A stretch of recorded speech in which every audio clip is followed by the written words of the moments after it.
Hi there. My comments are for IF, and this is Michael. I am the founder, owner, and the materials writer for all of your lessons at Stealth, the 7-step system to pass a TOEFL IBT. And you just completed my independent writing practice test number 10.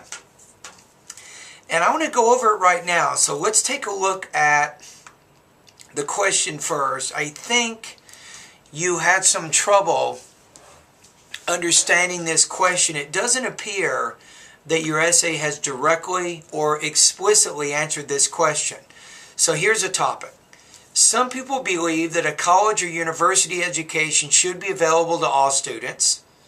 Others believe that a higher education should be available only to good students. Discuss these views. Which view do you agree with and explain why?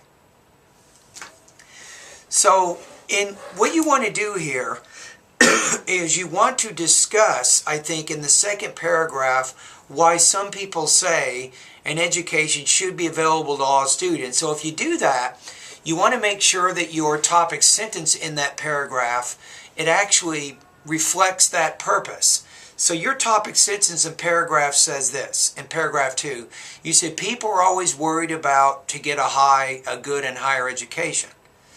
But that's just really talking about getting an education, but it doesn't talk about why some believe that it should be available to everyone. So I think paragraph 2 doesn't really reflect the purpose of the first part of the writing assignment. Now if we go to paragraph 3, you should be talking about why some say a higher education should only be available to good students. You say in addition to getting better work, people who have studies can improve their life. So that doesn't really directly answer the question. So in your fourth paragraph though, you say people used to think that education is only for good students, but the reality is it isn't until you get to your fourth paragraph that you kind of in some way answer the question. So your essay doesn't really answer the question that's being asked. Now, if you compare what you wrote with the sample essay, you should look at that, by the way. I encourage you to read the sample, and you'll see that the sample has framed the introduction and the topic sentences in a way so that it answers both parts of the question. First, the writer discusses both views, and then the writer indicates which position he agrees with and why. So make sure you read that sample. So now the question is, what score will you get? So let's take a look at that for just a minute.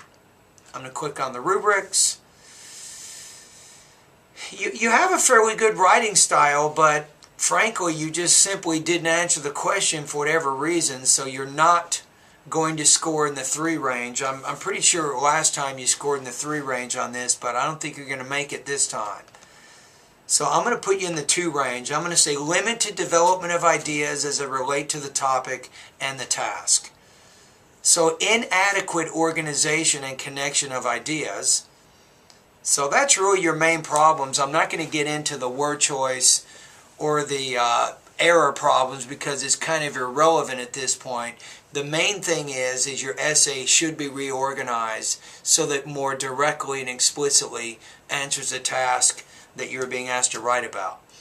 Alright, still I'm going to give you some credit because you have a pretty good writing style, you have fairly good control of your vocabulary. I'm going to put you at 2.5 out of 5. That's going to put you at 17 points out of 30. Now for the purposes of our class, let me check the grade here. Hold on a minute.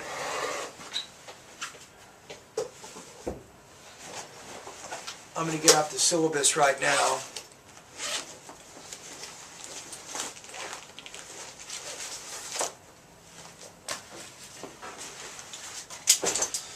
Okay, so you got 2.5. So that's going to put you at 70% on this writing assignment for our class. So I think the main thing here is you just got to make sure that you can, when you're looking at writing assignments, you want to make sure you can decode the task, understand what you're being asked to do before you do it, and make sure your essay explicitly organizes around whatever the task is. All right, thank you.